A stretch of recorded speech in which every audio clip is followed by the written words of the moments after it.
Hello guys! Hello! This is for Taurus. Welcome dito sa aking channel, Taurus.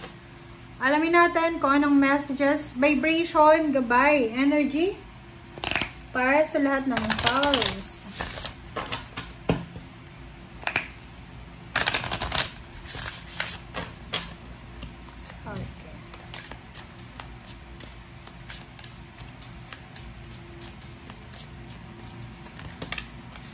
Alright, so butterfly, Taurus.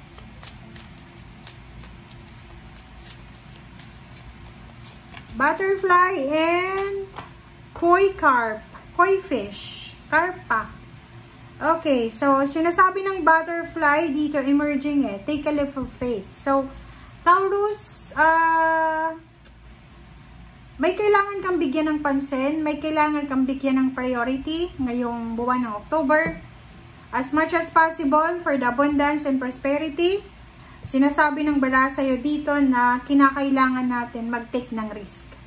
Like halimbawa kung gusto mong umasenso sa buhay financial, like wala kang mahanap na relationship sa lugar mo, you need to take a risk. You need to move. You need to, di ba, move with the flow of abundance around and through you. O hindi tayo dapat nag-stay sa isang lugar, you need to move. Like ganun. Okay? So, transformation. Kung gusto mong mag-transform yung buhay mo, kung gusto mong mabago yung takbo ng buhay mo, kailangan nating gumalaw. Okay? Kahit nga sa health, di ba? Pag gusto natin na maging maayos yung health natin, kailangan natin ng disiplina. Kailangan natin gumalaw, mag-exercise, parang ganun. So, sa'yo, pag feeling mo stagnant ka, yung parang pakiramdam mo stagnant ka sa isang lugar, stagnant ka sa isang trabaho or negosyo or sa isang relationship, you need to move. Diba?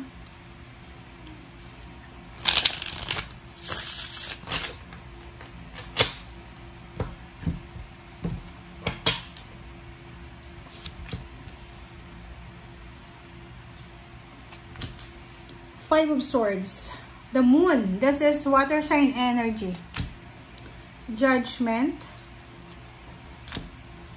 Strength card.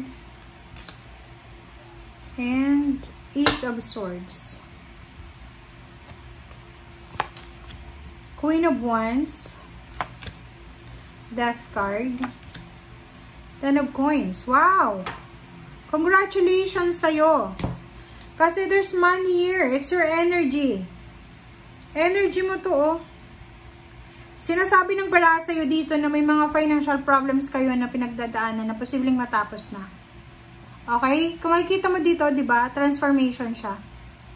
Lump sum of money. This is financial success, financial freedom. Queen of Wands. This is freedom talaga. So, please comment down below doon sa mga habang nanonood ka sa ngayon, medyo namumroblema ka sa pera. Kasi sinasabi sa'yo ng bara sa'yo na hindi ka na dapat namumroblema. Or wag kang matakot, like dito sa Five of Swords in the Moon, na parang mayroon sa inyo dito na natatakot kayo na mawala ng pera, mawala ng trabaho, maghirap sa buhay, bumalik sa dati, ganyan ganito. So, sa first three cards natin, sa ilalim siya, sinasabi ng bara, wag kang mag-alala, wag kang matakot, wag kang mag-alala, kasi kung ano man yun na financial problems na pinagdadaanan mo, makakalaya, makakaalis ka na dyan. Okay? And the Moon, this is initiation, finalization. Kung ano man yan na kinakatakutan mo, sinasabi ng bara sa'yo dito na huwag kang matakot kasi minsan yung takot ay illusion lamang. Sinasabi ng bara sa'yo dito na natatakot ka na parang ano to, matalo sa buhay. Natatakot ka na baka pagtawanan ka ng relatives mo, ng friends mo, ng mga tao sa paligid mo. But sabi nga dito, don't worry. You need to decide for yourself. Okay? You need to decide para sa sarili mo. You need to be strong. Okay? You need to be strong. You need to be courageous. Lalo na dito sa decision making na to. Ace of Swords, you're waiting for confirmation. Nag-aantay ka ng confirmation. Nag-aantay ka ng anong tawag dyan? Confirmation, answers, parang ganun. Or clarity. So, sinasabi ng bara sa'yo dito na lumabas ka dyan sa kung nasaan ka man sa ngayon. It's either comfort zone or nasa lugar ka na alam mo na stagnant ka. Hindi ka makahanap-hanap ng trabaho, hindi ka makahanap-hanap ng relationship. Lumabas ka na. Oras na para lumabas ka, huwag kang matakot. Okay? Kasi parang yun yung isa sa mga rason kung bakit hindi ka makalabas sa comfort zone mo. Kasi natatakot ka eh. Takot ka na baka kung anong mangyari sa'yo sa labas ng comfort zone mo. Kasi sanay na sanay ka na sa comfort zone mo. 'Di ba? So, sabi dyan sa'yo, labas ka na. Labas ka na and after mong lumabas sa comfort zone mo, huwag kang masyadong mag-i-expect. Just go with the flow. Yun nga sabi dito, take the leap of faith, move with the flow lang. 5 of Wands, 9 of Swords. So, nakikita ko sa'yo dito na mag-iingat ka rin. You need to be careful, Taurus, kasi possible ka na magkaroon ng kaaway this October. Maybe since October 1 until 31, may 31 ba tayo? Sinasabi ng baraha sa'yo dito na kailangan natin na umiwas. Okay, you need to isolate yourself from opposition, from quarrels, from conflict, from defeat, parang ganon. So, kung alam mo na yung mga tao na kahit nga relatives, kadugo, like mga kakilala, friends, or dating kakilala, pag alam mo na yung taong yun ay iti-trigger niya yung emotion mo, yung parang aasarin ka niya, kailangan mong umiwas. Umiwas ka sa mga taong mahilig manginsulto, mahilig magparinig, mahilig magchismis, mapagbalat kayo. Yung mga tao na alam nyo na parang mahirap pakisamahan. Okay? Alright. So, Magician and Emperor. So, dito sa barahang yan, sinasabi ng baraha sa'yo na the magic is here. Magic is here.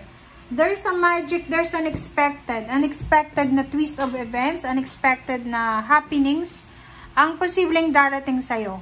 Okay? So, this energy, Taurus, ay posibleng magdadala to sa'yo ng power, ng energy, ng empowerment.